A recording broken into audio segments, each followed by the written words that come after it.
Hi, my name is Michaela. I'm going to be giving and talking about ways we can assess children within our classrooms and ways that you as the parents can help us through the assessment process, what it looks like from our point of view, so you can expect what to see within our classrooms and how conferences will go at the end of the year and portfolios go.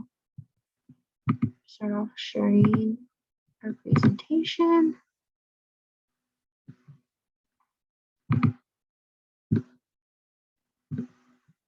Okay, so this is, like I said before, assessment and ways to get involved for you as the parents. So first off, the big question is, why do we assess in the first place? For children in our classrooms, we assess them for us to determine for ourselves if they're developing correctly within our program and see if possibly what changes we need to make in their learning style or our program, if possible. We assess the children in our classroom by either an observation or using observations or daily routines in the classroom naturally, or formally through a planned evaluation by us. So either we'll watch them through our daily routines, like washing our hands, getting meals, watching if they can do that together. That's how they can do it naturally, or we can make activities or plan something to decipher a development specifically. There are multiple types of assessments. Our first two I'm going to talk about real quickly is one, an anecdotal observation, which is using our daily events throughout the room and logging what they do throughout the day.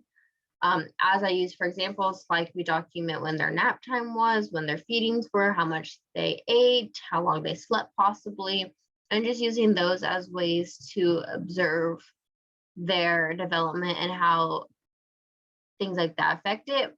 We next also have journals and blogs, which can allow us to send the journals with the child back to the house. And then with using a journal, we can allow you guys at home with your children write down any developmental growth you see within the house from the night, and then we can all see like the developmental growth throughout everything. Next up, we have photo documentation, which can help us take photos of the children developing through activities given, and we are allowed to see a visual example of them with the other kids talking, interacting, and just showing proof that what is happening is actually happening. We next have developmental profiles, which can show us their learning and where they are developing properly. Our next one, which goes along with the photo at the bottom, is authentic learning, which with authentic learning, it is used by us measuring the children and being able to determine if our program is meeting their needs, like using an interview or using projects, or in this case, they used a work sample. So you can tell from the photo, in this classroom, they do monthly work samples.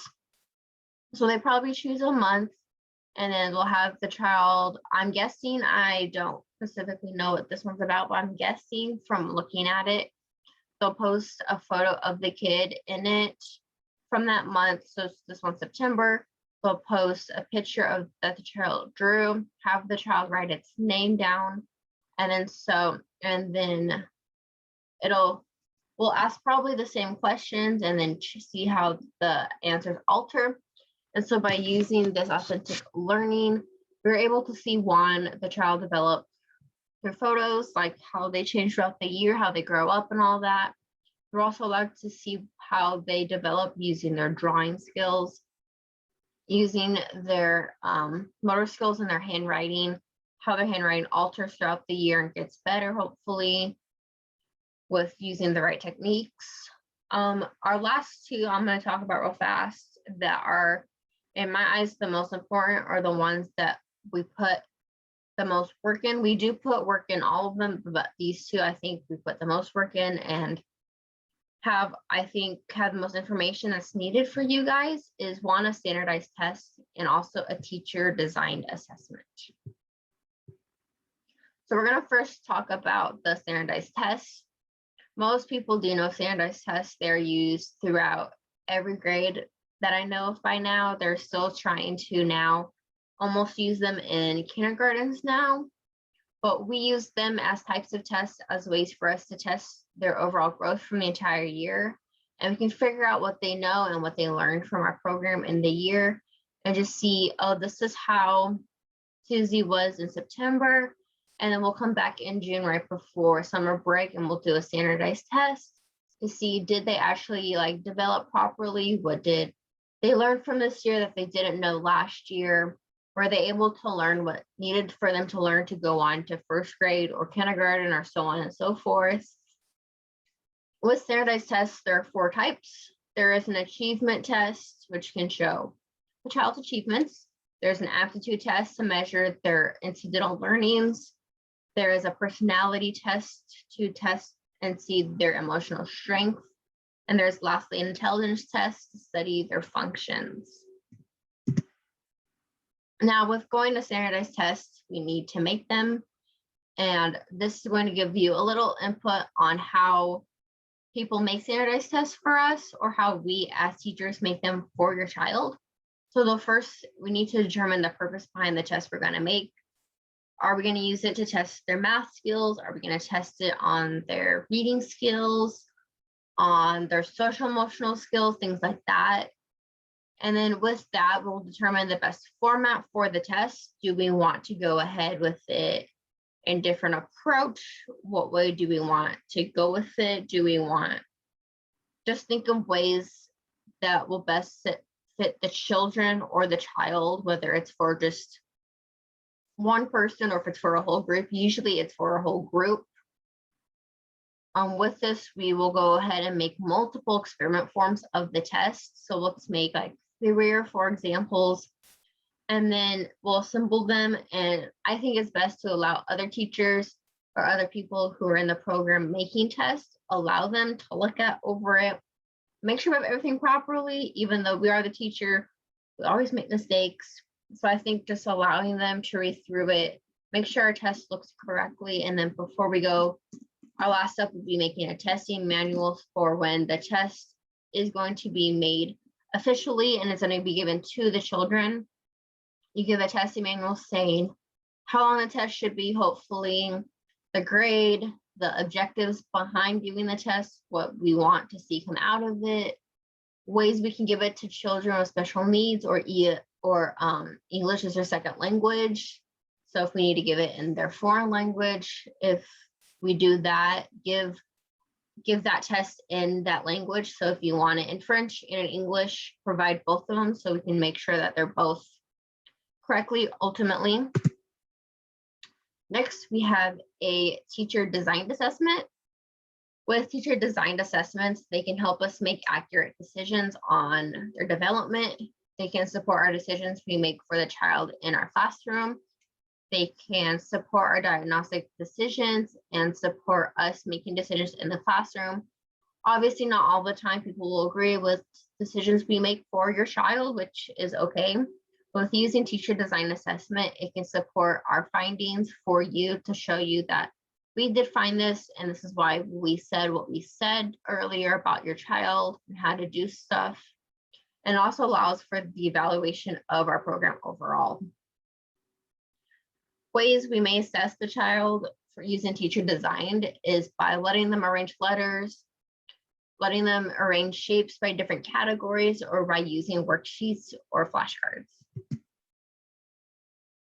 Next, we're going to be talking about how you as the parent can help us during this time.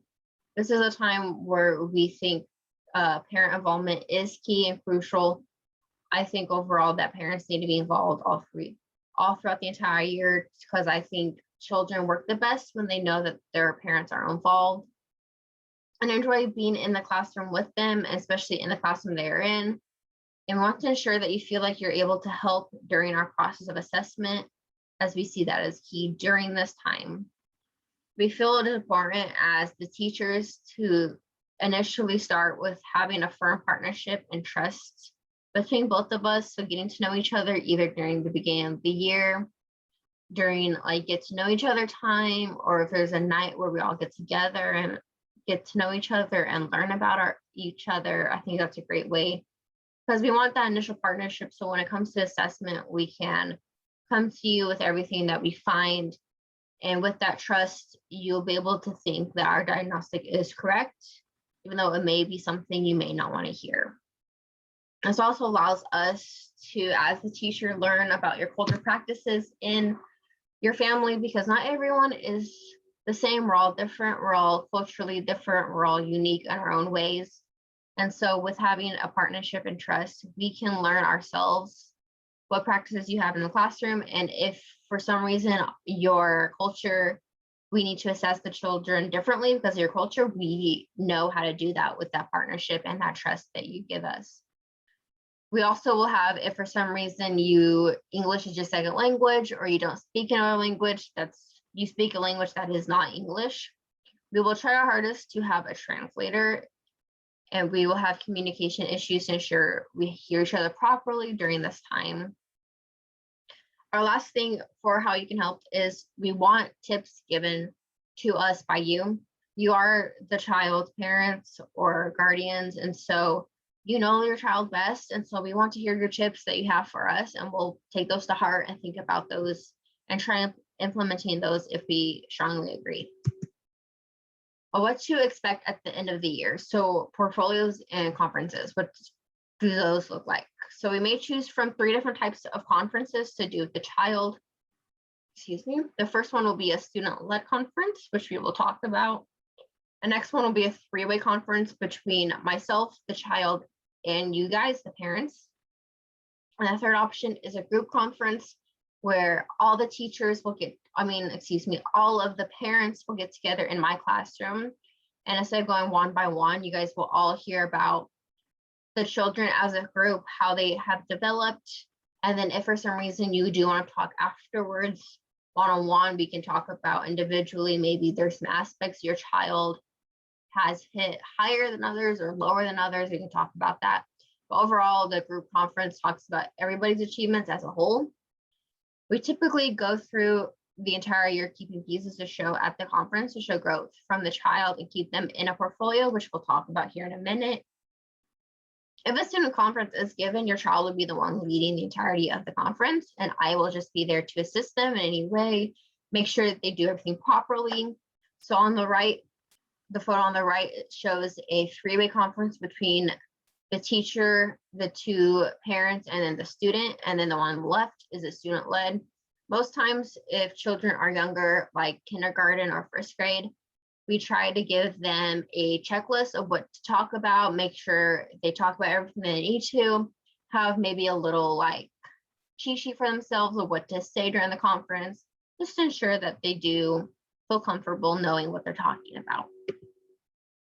So for a portfolio, we make portfolios using activities or photos taken throughout the year. We select the best option of storing them, such as either a work example for future evaluations.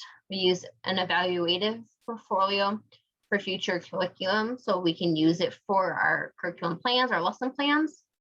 We'll use a showcase portfolio, which allows a child to make the portfolio with us to decide on what star activities do they think you guys as the parents need to see from them, and allows them to build it with us more. And an archives one, which is used for future teachers. And so if, let's say we are doing 1st grade right now, an archive portfolio will be used so that the teachers, whoever the teacher is for 2nd grade, can see what they learned in 1st grade and see their growth and where we need to start. We will choose how we want to store and organize the portfolio by either developmental areas or by the subjects. And so just for a little shortcut, a little piece on how a portfolio is made for your child, we determine how this portfolio will be used. We determine how it will be stored. We determine where it will be stored. So will it be stored in a binder? Will it be stored in, sometimes people get unused pizza boxes from places, and then what types of materials do we want to store within it and show you as the parents. So these are just 3 examples that we have found for portfolios. The top left one is ones that were used with binders, and so they put the child's names on the side, obviously, and stored them within the classroom for everyone to see. The one on the right is probably for younger kids, and they used it by names, and then you could just pull it out, and it's like a little folder with all of their papers. And the one on the bottom left is an example of a piece of art they saved within the portfolio. and then it puts on the side like an observation that they saw of the child. And then I'm guessing the bottom left photo is a picture of the observation. I'm not 100%, but this was my presentation on how us as the parents, or I'm sorry, us as the teachers want to ensure that you as the parents are making sure you're with us throughout the year, because having those assessments, it's going to be key. And so having your involvement will be key, and making sure your trust and what it looks like for in the year conferences and portfolios and how we go ahead making these decisions. Thank you.